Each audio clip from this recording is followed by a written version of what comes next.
آپ کا سوال یہ ہے کہ اگر آدمی کسی عارضے کی بنا پر روزہ نہیں رکھتا، جی جی یہی ہے نا سوال؟ جی جی تو وہ یعنی کیا صدقہ کرے گا تاکہ روزے کا کفارہ بھی ہو جائے؟ جی رکھوائے گا یا پیسے دے گا یا کیا کرے گا؟ اسی حوالے سے آپ کا سوال ہے نا؟ جی مولانا۔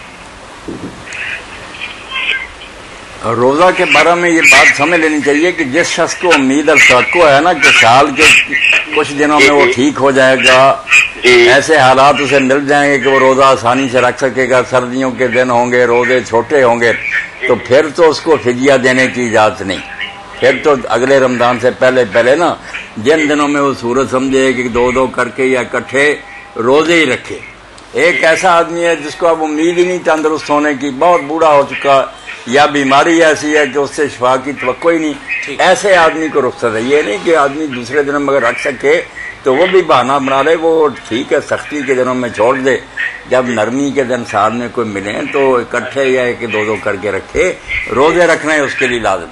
جو نہیں رکھ سکتا بالکل اس کے لیے ہے کہ ایک مسکین کا 2 وقت کا کھانا، صبح اور شام درمیانہ، نہ اعلیٰ درجے کا جس میں عیاشی ہو، نہ بالکل تنگ دستی ہو، بالکل دیانتداری سے فیصلہ کرے کہ اگر میں کھانا صبح اور شام کھاؤں یا میرے گھر والے کھاتے ہیں تو وہ کتنے میں پڑتا ہے۔ اصل اصول تو یہ فدیۃ طعام مسکین، اس کا اندازہ آپ کر لیں۔ حساب اگر کریں تو بالکل اگر کم از کم بھی سمجھے نا 50 روپے میں کہہ رہا ہوں، حالانکہ میں 50 روپے میں کھانا نہیں کھاتا، 50 روپے اب چیز ہی کوئی نہیں، مگر 50 روپے یومیہ کے حساب سے دے دے، شاید اللہ تعالیٰ معاف فرما دے، زیادہ دے تو بہتر ہے۔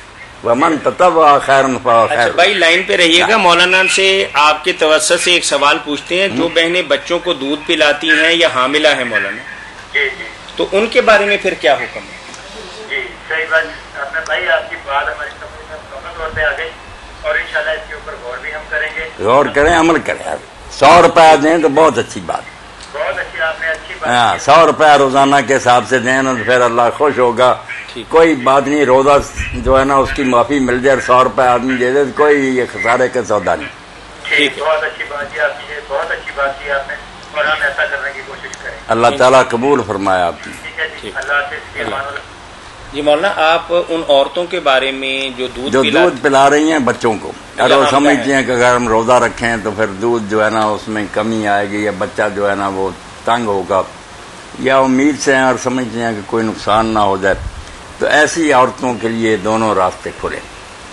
اگر تو کسی زمانہ میں وہ روزے قضا کر سکتی ہیں تو کوشش کریں کہ جتنے چھوٹے رکھ لیں، ورنہ ان کا بھی فدیہ دے جو بتایا نا، ایک مسکین کا کھانا 2 وقت کا روزانہ کا، اس کا حساب کر کے کسی غریب کو دے دیں، انشاءاللہ اللہ تعالیٰ ان کو روزے معاف کر دیں۔ اچھا مولانا، بعض لوگ ایسا کرتے ہیں کہ پیسے دینے تو مناسب نہیں سمجھتے، چینی، دال، گھی، آٹا، اس طرح کی چیزیں دینا وہ زیادہ ثواب کی بات سمجھتے ہیں تاکہ دوسرے بندے کو راشن لے کے دے دیں۔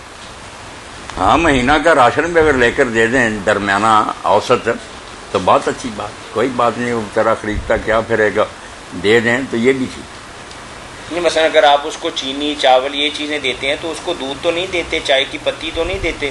ضروریات زندگی میں روزے کے لوازمات نہ صحیح، لیکن انسانی ضروریات کے اندر تو یہ چیزیں بھی شامل ہیں۔ بس میں اوسط ماتمون اہلیکم، اپنے گھر والوں کو آپ جو درمیانے درجے کا کھلاتے ہیں نا، اگر اس میں چائے وغیرہ بھی ہے تو اس کو بھی یہ دیں۔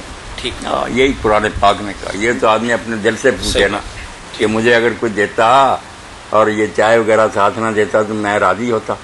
اگر راضی ہوتے ہیں آپ تو ٹھیک ہے، پھر دے دیں، اور اگر آپ سمجھتے ہیں کہ اس نے یار میرے ساتھ اچھا نہیں کیا تو آپ کو بھی چاہیے۔ بہت اچھی بات اللہ کے رسول علیہ السلام نے جو فرما دی کہ اپنے بھائی کے لیے وہی پسند کرو جو تم اپنے لیے پسند کرو۔ اس لیے فیصلہ کرتے سوچا کرو کہ اگر میں اس پوزیشن میں ہوتا تو پھر مجھے کیا چیز پسند ہوتی۔ چلیں، آپ نے یہی بات آپ فرمائی ہے کہ ایسی عورتیں جو حاملہ ہوں اور دودھ پلانے والی ہوں ان کے لیے مناسب یہی ہے کہ اپنے طور پہ فیصلہ کر لیں، جو بہتر سمجھتی ہیں اس پہ عمل کریں۔ اگر تو وہ سمجھتی ہیں کہ بعد میں روزے رکھ سکتی ہیں تو پھر کسی کو رکھوانے کی یا فدیہ دینے کی ضرورت نہیں ہے۔